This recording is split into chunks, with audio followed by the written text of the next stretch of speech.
Hi, Misha here, and this is the third little part of our look at Swedish military, primarily Air Force aircraft. Started off with the Saab 35 Draken, a fighter interceptor. Then looked at the very famous Saab 37 Viggen, which was a fighter, an attack fighter or fighter bomber. It's kind of a secondary role. And then finally we're going to look at the Saab 39 Gripen or Gripen. And yeah. First off, this was really the first of these that from the outset was designed as a swing role, as they called it, or multi-role fighter aircraft, meaning obviously it could do different duties on the battlefield with little to no modification. It wasn't a dedicated interceptor.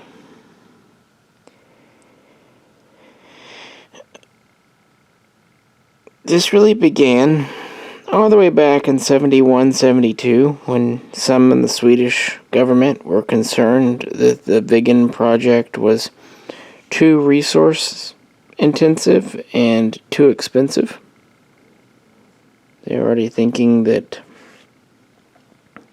maybe they should have gone a little more conservative in that department and also a little more modular.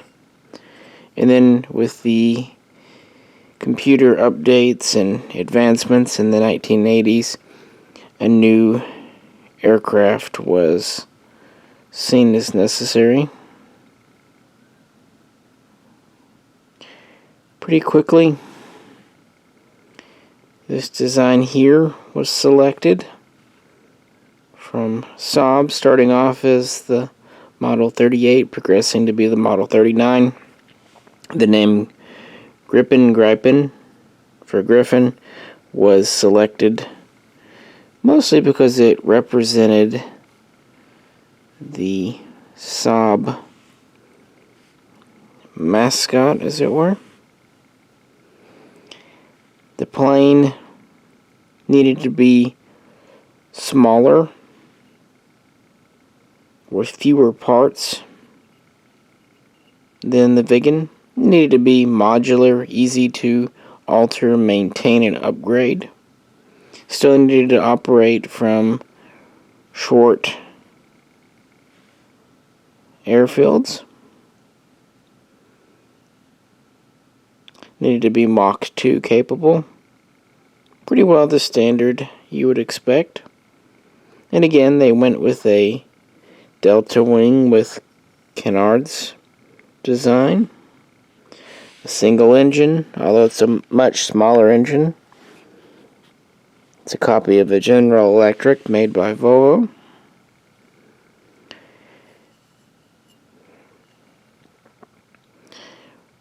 Work commenced throughout the 80s. In 83, the Swedish government ordered 5 prototypes to be followed with 30 pre-production aircraft.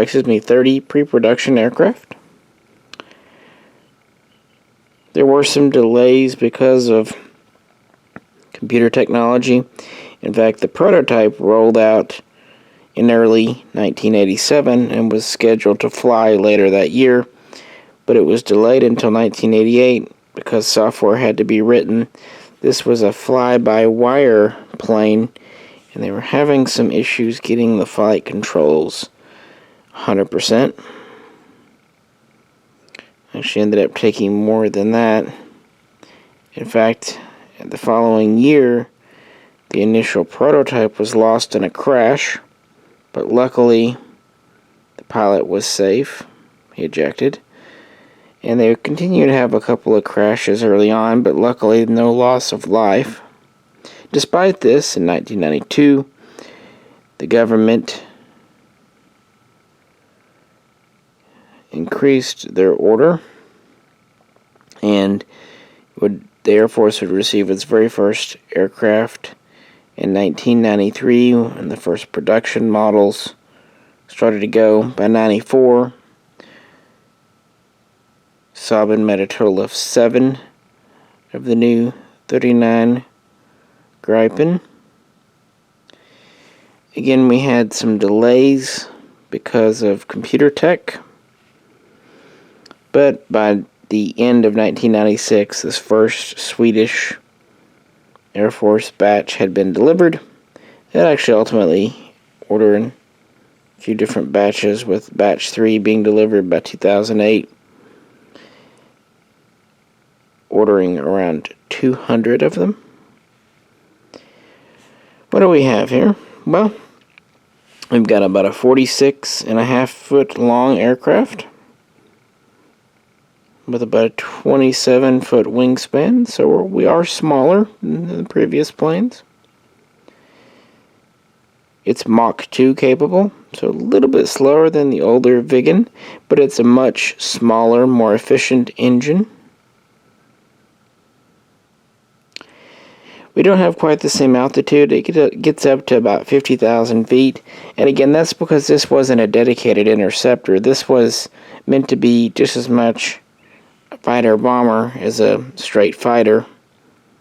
And to that end, it was made from the outset with 8 hard points. It could carry up to 6 air-to-air missiles, up to 8 bombs. It could carry rocket pods. Had one 27mm cannon as standard, so a little bit smaller cannon, which fits the frame. The 37A was a single-seater, and the 37B was a 2-seat version. This would be the initial models.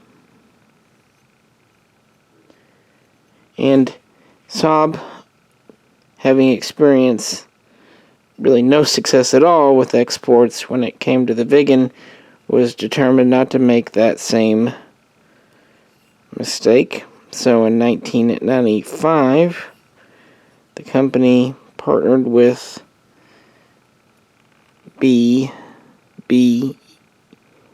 Systems of England, of the UK, to help export and market the Gripen, which led to the foundation of the company Gripen International in 2001. However, soon BAE Systems would back out, allowing Saab to pretty much buy them out at the end of 2004. But by that time, they had some success. This plane here is painted up to be like a Gripen used by the Czech Air Force, which agreed to lease 14 planes in 2004 for 10 years with the option to purchase later. Well, in 2013, the lease was extended for another 14 years, so putting it at 2029. They've even talked about leasing more planes with the changing relationship with Russia, although nothing has come of it yet. These were actually ex-Swedish planes, and this would be where the kind of second generation came in, the C single seat and D two-seater. Mostly these were NATO-compatible versions that could use a wider range of NATO ordnance. Also, they were capable of air-to-air refueling, and they had your typical avionics, computer, electronic upgrades. Hungary would also lease around a dozen. South Africa would purchase a couple of dozen. And even Britain would acquire a couple for aggressor training. Meaning this was a much more successful plane than the Viggen as far as international market. To date, they built about 250. They have moved on to the E and F, so kind of third generation, which started to appear around 2013, with the prototypes flying around 2016, and the Swedish military has ordered some. Other nations such as Brazil have become interested in a specialized naval version which Saab has been working with. So yeah, there's a lot of ongoing international this and that, and Saab seems very willing to kind of customize and modify according to what its customers might want, as long as what they want is within reason. This has been evaluated against other planes like the FA-18, F-16, Mirage 2005, Eurofighter Typhoon, and it's found that the Gripen is a very capable plane. More importantly, that it's found it's been actually the cheapest modern fighter per flight hour to own. Actually, it was by quite a wide range. The F-16 comes in second place, but it's significantly more expensive. So this is a very capable plane, and when they decided to make something easy and inexpensive to operate compared with the Viggen, they were very successful. So the idea was for this to have about a 50-year service life, so this will be in the Swedish military at least into the 2030s, and they are in the process of upgrading their existing C and D generations to the E and F, and I'm sure probably purchasing a new airframe here and there as needed. Right now they field around 140, 150. It's a respectable number.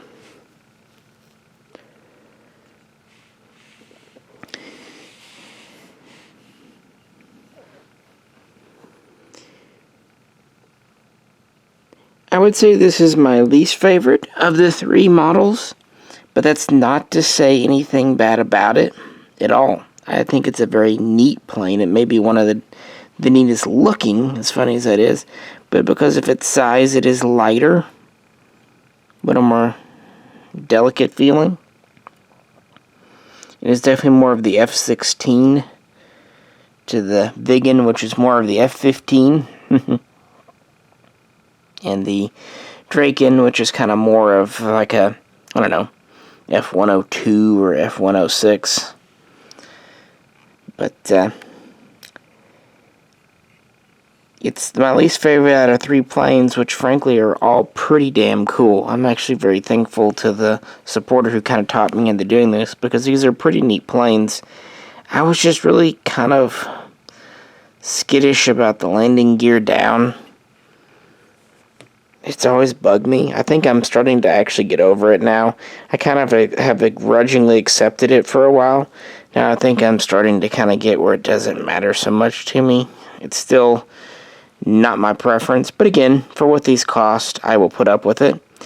Of the three, this is the only one that didn't come with removable ordnance. The missiles that are on it came with the model. There's nothing on the wing hard points. It's just how it came. It's okay though. Still has some armament. I do like the Czech use, and also the fact that this is a leased out Swedish Air Force plane, so it has kind of double duty history, much like the Gripen. This is the newest model of or at least the newest series from Air Force, Aviation 72. Sorry guys, I've been talking for a while, I'm getting tired. But, yeah, it's a neat little plane. These all look neat together because they very much clearly have a family resemblance and a history.